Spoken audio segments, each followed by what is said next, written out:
Nagagala kami na makasama muli kayo namin sa aming programa sa araw na ito.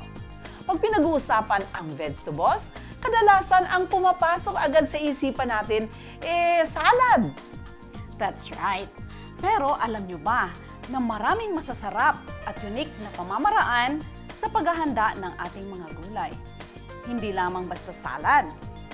Yan naman ang lagi naming ibinabahagi sa inyo.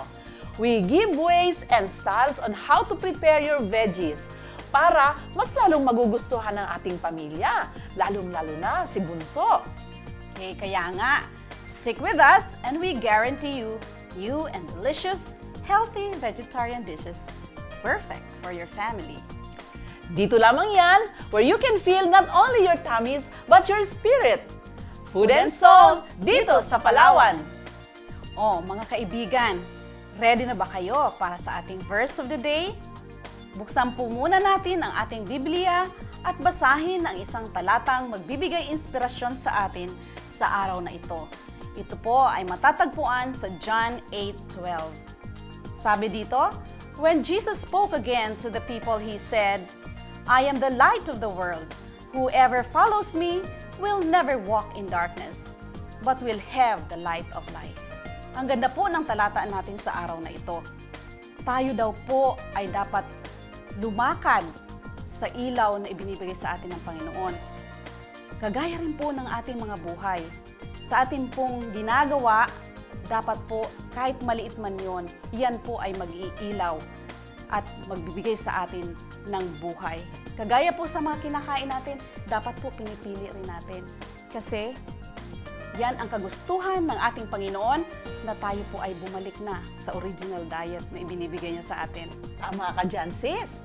Talagang tayo ay na-bless sa ating text ngayong araw na ito na kapag tayo pala ay lumakad sa liwanag, ay tayo ay makikita na sa pamamagitan ng ating mga pagkain na inihahanda natin sa ating mga pamilya, ay kahit ito'y napakasimple lang, pero ito'y nagbibigay liwanag sapagkat ito ay nagbibigay kalusugan sa ating pangatawan. O ngayon, tayo ay dadako na sa ating recipe ngayong araw na ito.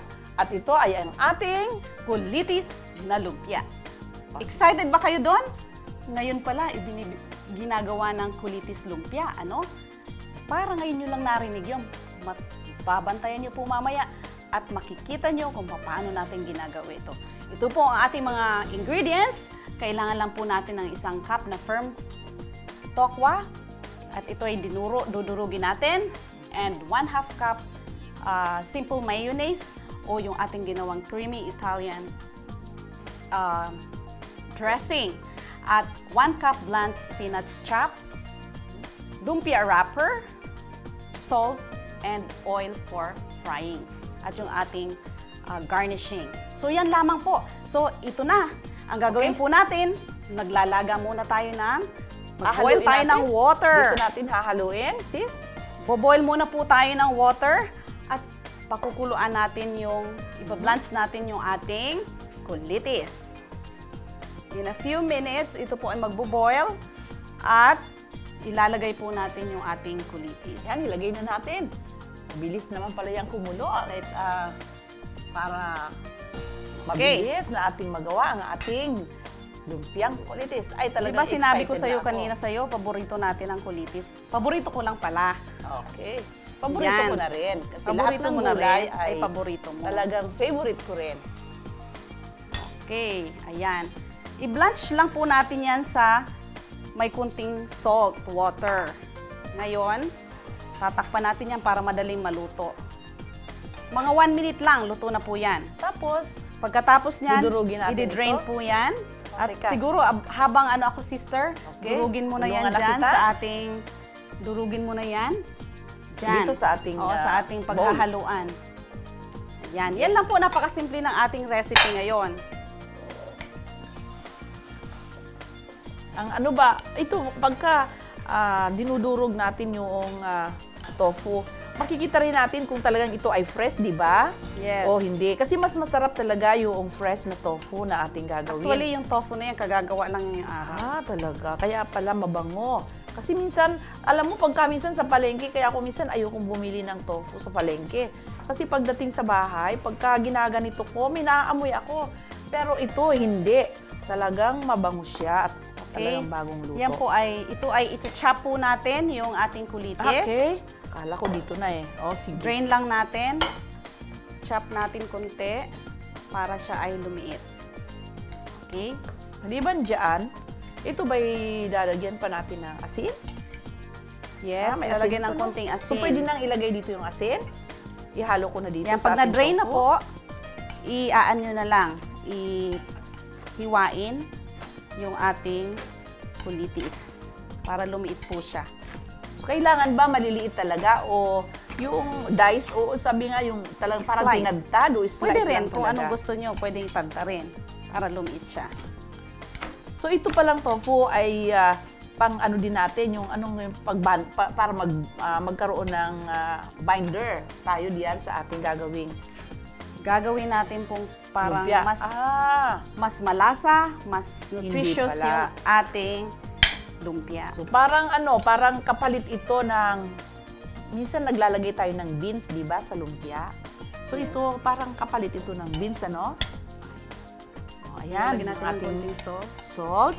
At saka, lalagyan pa natin ng ating, wow, yung ating creamer. Creamer. Ayan. So, talagang masustansya ito. Maliban sa may vegetables na, mayroon pa tayong protein. Okay, Dahil alam yan mo ang ba, ginawa sister? natin, protein din yan, di ba? Oo. Alam mo ba, sister, na ang spinach family daw ay it contains 2 vegetable pigments. Yung carotenoid at saka yung lutein. So, yun Okay? ay... Na nagbibigay ito ng magandang kulay na green. Okay? At itong pigmentation naman na ito, natatransform o nagiging siyang vitamin A o beta-carotene na kailangan natin araw-araw para tayo may protection. Okay, so So, ngayon, ayan na, ready na po ready na yan. Anong gagawin na natin dyan? Kukunin na natin yung ating Pambalot. lumpia wrapper. Okay, anong tawag dyan? Lumpia wrapper. Ito. At yung lumpia wrapper po natin, hahatiin po natin siya. Eh bakit hindi buo? Para mas marami, di ba? Masarap kumain ng lumpia na talagang maraming laman. Kasi mas maganda rin sa mata, mas makakatakam. Kaya hinati natin. Oh, so Para kakaiba hindi ka- siguro, no? Kakaiba ang gagawin natin Okay, ngayon. so tingnan natin. Okay, ang gagawin lang natin, Yan ba ay ating ipiprito? So ating ihanda ko na yung ating kawali. yes, pwede rin. Okay, para tayo ay magluto na yan. So, yan ang gagawin natin. Babalutin po natin yan. I-fold po natin ng ganyan. At ito po ay gagawin nating triangle. Kaya pala. Kala At ko yung kinakailangan bilog. po ninyo ng paste. Ito po ay yung paste. Ito po ay made of cornstarch. Lagyan po ng tubig. At gagawin nating paste para dumikit po yung ating lumpia wrapper. Gagawin natin siyang So triangle. kakaiba pala siya, hindi talaga siya bilog. Ang alam ko, akala ko kasi pag lumpia palaging Parang, kasi naman, di ba, iniroroll. sasabihin, kulitis. Anong klase yan, lumpia? Kulitis. Okay, so At ito least pala ito, mayroon tayong bagong version. Kasi alam mo, sister, sa pagluluto, hindi lang nutrients ang kinakailangan natin. kailangan maganda rin sa mata. Maganda sa mata, para, Yung di ba? attractive, ano? Yes, dapat attractive. Lalo na sa mga bata, alam mo, nung unang ginawa ko to sa bahay, alam mo, nagkulang pa yung lumpia. Talaga? Kasi yung mga bata, gustong-gusto nilang kainin. So, it is one way rin, mga kaibigan, na tayo mag-prepare ng ganito na pagkain para sa mga bata. Hindi nila alam. Oo, na yung pala ang laman ay gulay. Oo, hindi nila alam. Yung pala ay kulitis. Okay. Okay, So, hinaluan yan. pa natin ng tokwa na mataas sa protina. So, magandang combination talaga ito. May gulay ka na, Mayroon ka pang protina. may protina ka So, pa. talagang perfect na yan sa ating nutrients na makukuha sa isang araw, ano? Kung Yes. kakain tayo ng, mga 2 siguro o 2 o 3 peraso na lumpia. Yes. O ngayon, yan ay kailangan siguro, teka ba sis, ano ba yung ginawa mo na, na pandikit dyan sa ating lumpia? Yan po ay cornstarch. Okay, so, Cornstarch po yan na nilagay ng tubig. Yung parang pag gumagawa tayo ng simple lang na pasta. na pandikit, pandikit. sa mga, sa mga papel. Yung ginagawa natin noong mga panahon nung hindi pa uso yung mga paste na Ano naman, mayroon din ba tayo makukuha dyan? ito ay Na nutrients? Carbohydrates. carbohydrates. Alam mo, Ito ay, ang carbohydrates design siya. lang nito ay para dumikit yung ating Mga lumpia wrapper. May ano nga ba yung niluluto, yung molo ba yun? Yung parang ganito din mayroon siyang... Pwede rin nyo sigurong itry ang molo, pero mas maganda kasi mas malambot-lambot ang o kaya yung pastry. O atin na bang iinitin yung ating... Pwede ka na siguro, sister, mag-ready ng ating oil para ating lutuin yung ating lumpia. Yan. Ayan, ating ilalagay na ang ating oil sa ating kawali para ma-ready na ito para sa ating pagprito ng ating lumpia. Dagdagan po natin ng konting oil. Kailangan marami. Hindi naman masyado kasi para mapuno lang yung lumpia. Okay. So, yan ay kailangan mainit na mainit, para mabilis ang pagluto. Kasi alam ko ang lumpia, pagka niluto natin na hindi mainit ang oil, ay nag-a-absorb siya ng maraming oil sa loob. So, kailangan talagang mainit na mainit. Ayan, tingnan tama natin. ka dyan, sis. Mainit na mainit na. Alam nyo ba, noong pinakain ko to sa mga bisita kong doktor, lahat sila nagbubulungan sa akin. Sabi na, anong ginawa mo? Ano yun? Spinach? Talagang Napakasarap. Gustong-gusto nila. So, naku kayo mga kaibigan, sa inyong mga bahay, tatandaan nyo, gagawan nyo inyong mga pamilya nito. Okay, lagyan natin. Pwede na siguro. Mainit na ho ba? Okay, yan. Mainit. Okay. Masarap na masarap. Ayan. Okay.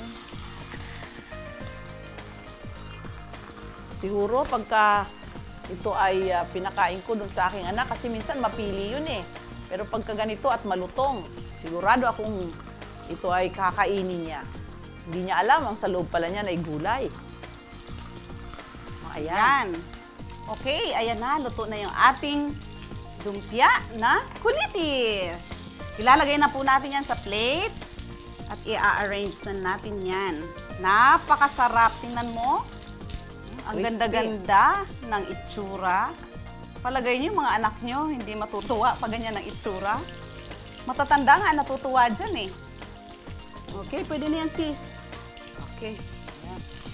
Wow. Okay, lagay mo na dyan at yan ay lalagay natin ng garnishing. Alam niyo ho ba na ito kasi pinirito, di ba? Mas masarap siya, nakakainin mo, hindi na lalagyan ng kung anumang sauce. Ang ilalagay natin ay natural, hindi luto. Something sour fruit.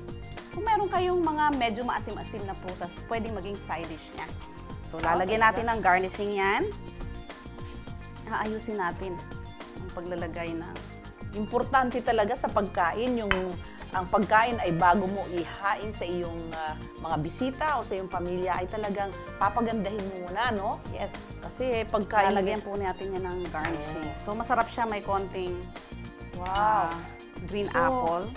Kung wala kayo, kahit bayabas. Pwede rin pala ang Maasim. bayabas. Wala po kasi ako nakitang bayabas. Balimbing. Pwede rin, balimbing. Si green, di ba? Yung green. O kaya, pwede kayang lagyan din yan ng, dalandan. Pwede Maasim rin. yun, di ba? Sabi mo, maasim-asim. So, pwede rin siguro yung dalandan ay ating ilagay dyan, very colorful. At, Lalagyan natin ng konting palamuti okay. para lalong gumanda yung ating lumpia na spinach. So, pag kinain natin yan, pwede rin kainin yung prutas? Yes, kasama nga siyang kakainin. Oh. Ayan. Ayan, Akala ko lalagyan dekorasyon lang yan, sis. Lalagyan Kasi kung natin minsan di ba sa bahay natin, pag nagdidekorasyon, nilalagay, minsan yung mga nanay ayaw ipakain kasi dekorasyon lang daw yun. Yung pala, pwede palang Alam kainin, nyo, sis, ano? pagka binili natin yung isang bagay, hindi lamang pang dekorasyon. Okay. Okay. Kasi yun ay So, ayan na. magbibigay. Ayan na po. Ready na yung ating spinach lumpia. Ayan.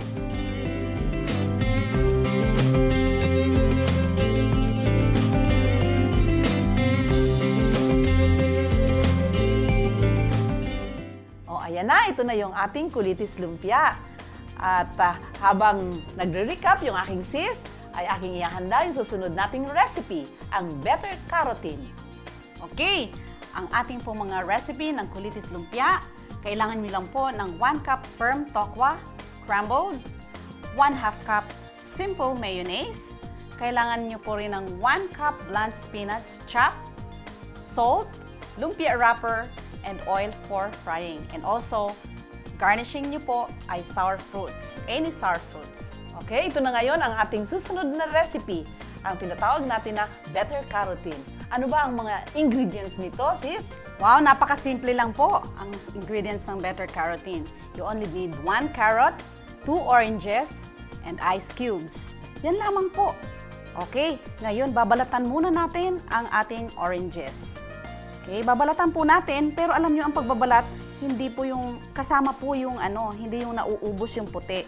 Ay, may technique pala dyan, sa pagbabalat niyan. Hindi yung basta lang tatanggalin. Oo, hindi yung lang balat. basta. Isasama Haluan pa natin. rin. Alam mo ba ito, yung puti-puti beneath the skin ng oranges ay maraming phytochemicals. So, yan tinatawag na glucarates. So, kailangan isama natin konti-konti. Hindi ba yan mapait? Hindi naman lahat isasama. Ang mapait actually yung pinaka-ring. Okay. Ayan. Babalatan muna natin. Pipiliin din natin yung medyo matamis na klase ng oranges para masarap. Pwede rin ba yung tinatawag na California orange? Kasi ito, California orange ba ang tawag dyan? Hindi Pero pwede rin Taiwan yun. orange ito. Taiwan orange. California Okay. orange, any kind of oranges, pwede Basta. niyong gawin. Pwede nga pong dalandan. Oo, kung talaga. wala kayo. Kung malalaking dalandan, masarap. Okay, so hiwa-hiwain natin yan. Isasamahan na lang natin yung Pati yung buto, buto. hindi ba yan mapait? Isa kasi mapait yung may mga mapapait ang buto. Actually, hindi sister yung mapait ang buto. Ano mapait? Yung ring. Okay. Okay, so yan ay lalagay ating- lang po natin yan dito sa ating blender. Okay, ilalagay na po natin yung ating carrots at yung ating ice cubes. Okay. Atin lang itong i-blend. Wow. Unti-unti lang muna.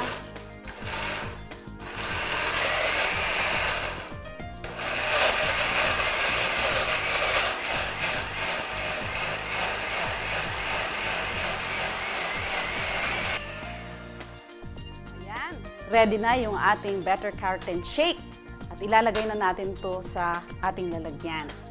Alam nyo ba na pag tayo pala kumakain ng iba't ibang prutas, o kaya anuman ang gawin natin nito, ito man ay gawin nating juice or shake, ay magdudulot sa atin ng maraming proteksyon.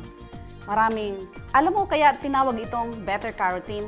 Kasi yung mga ingredients natin dito ay marami o kaya compounded with carotenoids. Alam nyo ba na yung carotene, which is transformed into vitamin A, ay nagpoprotekta sa atin, especially sa ating mga mata, sa ating retina. Yung may mga problema sa night vision, kailangan nyo uminom nito. At saka, iniingatan din tayo o pinoprotektahan na hindi tayo magkaroon ng hypertension. So, napakaganda talaga pag kumain tayo ng mataas sa carotene or vitamin A. And plus, yung ating oranges, siya po ay mataas din sa carotenoids, mataas din siya sa vitamin C, B1 and B2. Kaya, ito ay mayroon ding 170 phytochemicals na naibibigay sa atin ng oranges at lahat ng citrus fruits. Kaya kayo, hindi lamang oranges, pati dalandan, kalamansi, at lahat ng family ng citrus ay magbibigay po sa atin ng napakaraming phytochemicals para maprotektahan, hindi po tayo magkasakit sa pang-araw-araw nating ginagawa. Kaya sis, anong masasabi mo? Di ba masarap na masarap? Maganda na ang kulay. Talagang ang kulay Pleasant to the eyes talaga. Dagdagan natin ng attractive talaga. At saka lalo kang masasarapan kapag yung titikman na yan. Okay, bago tayo mag-recap sa ating ingredients na ginamit natin dito sa ating Better Carotene, ay gusto ko munang magbigay ng ilang pananalita sa ating mga televiewers. Mga televiewers, di ba, ganun na lamang ang kabutihan ng ating Panginoon. Dahil sa mga prutas na ito ay ipinagkaloob niya sa atin para tayo na kanyang mga nilalang ay maprotektahan sa mga maraming karamdaman. At ito ay maraming vitamins and minerals na naibibigay sa atin. Ganun din, di ba, si Adan at si Eva noong unang panahon, nung sila'y nasa Garden of Eden, ganun na lamang ang kabutihan ng Panginoon sapagkat pinagkalooban sila ng maraming pagkain. So ngayon, siguro natuto po tayo ngayon sa ating recipe na inihanda sa inyo. Kaya ngayon, ibibigay ko sa aking sister ang recap ng ating ingredients sa ating Better Carotene. Okay, ito po ang ingredients ng Better Carotene. You only need 1 carrot, 2 oranges, and ice cube. Yun lamang po. O kaya, sister, this is your favorite.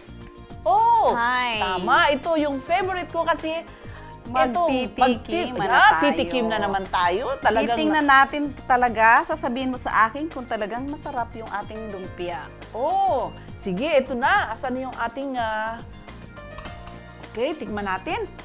Ikaw muna, ako muna iinom. Okay, so ito ang Pero bago yan, ay, sister, manalangin muna tayo. Tama. Okay. Shall we pray? Father in heaven, we are so thankful, dear Lord, for this another opportunity in which we could share this simple and yet very nutritious recipe for our televiewers. We ask the Lord to please bless our televiewers as Thou hast blessed us. Thank you for loving us. In Jesus' name we pray. Amen. Amen.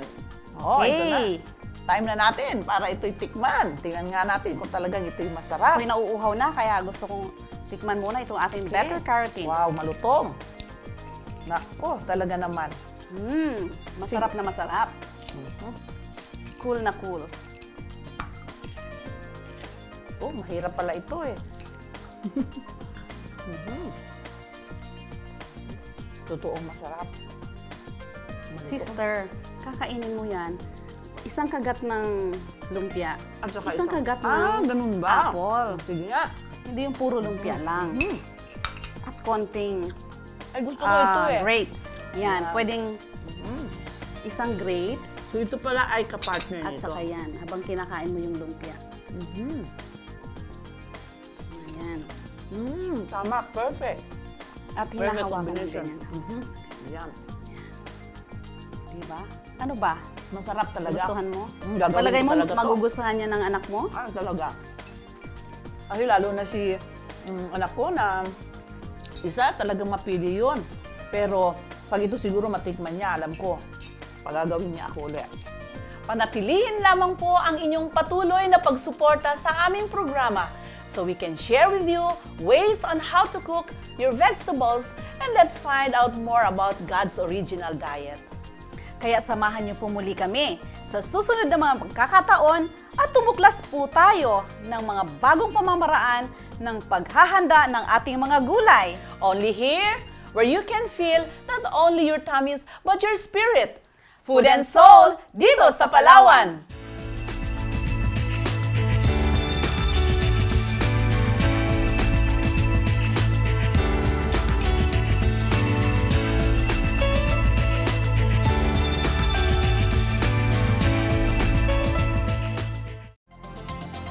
Presenting the best news in the world.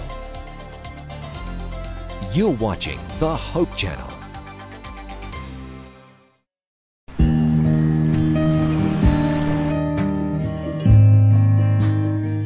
every hour of every day, someone somewhere is praying for the outpouring of the Holy Spirit.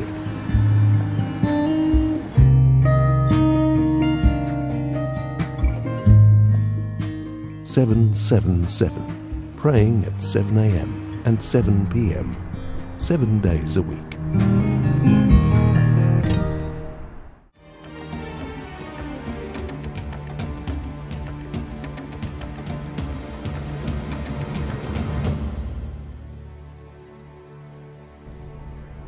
For today's Hidden Treasure, we will take a closer look at a lamb. You see, the idea of a lamb is very important in the Gospel according to John. But what was so significant about a lamb? Well, when we look at John chapter 13, we read about the Last Supper that Jesus had with his disciples. We often think about the Last Supper as the Passover meal. But if we carefully read the Gospel of John, we'll see that that's not the case. You see, during the Passover meal, the centerpiece of the meal was a lamb. And the Passover lamb could only be eaten if it was slaughtered in the temple at the very same day of the Passover meal. Yet, in his Gospel, John seems to go out of his way to let all of us know that Jesus and his disciples did not eat lamb during their Last Supper. Let's take a closer look together. John 18:28 clearly states that the Jewish leaders led Jesus from Caiaphas to the Praetorium, but they themselves did not go into the Praetorium, lest that they should be defiled, but that they might eat the Passover. So, this would mean that the supper that Jesus and his disciples had took place before the Passover meal. We get further confirmation of this in John chapter 13 verse 1, which states that the Last Supper took place just before the Passover festival. This leads us to a very important question. So what? Why does it matter that Jesus and his disciples did not eat lamb for their last dinner? And why does John go out of his way to make sure we know that? Is John trying to say that Jesus was a vegetarian? Definitely not. The reason for making this point is so much bigger and so much more important. We see the reason why the very next day after the Last Supper, Jesus is crucified at midday. It was the very same time of the day when most scholars believe the Passover lambs were slaughtered in the temple. John tells us that Jesus and his disciples did not have lamb at their Last Supper because Jesus is the lamb. He is the fulfillment of the Passover. Just as John's Gospel states in the very first chapter, Jesus is the Lamb of God who takes away the sin of the world. And that's today's Hidden Treasure.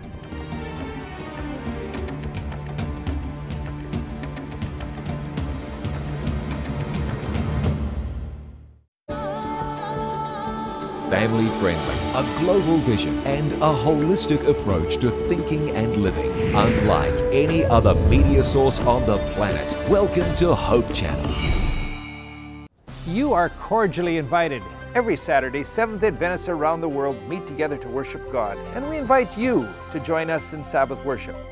The first part of our worship service focuses on in-depth group Bible study. We call this the Sabbath School. The Divine Worship service features the Bible preaching service led by the pastor or a local elder. The entire service features prayer, enthusiastic singing, music, and fellowship. We extend a warm invitation for you to join us. Presenting the best news in the world. You're watching the Hope Channel.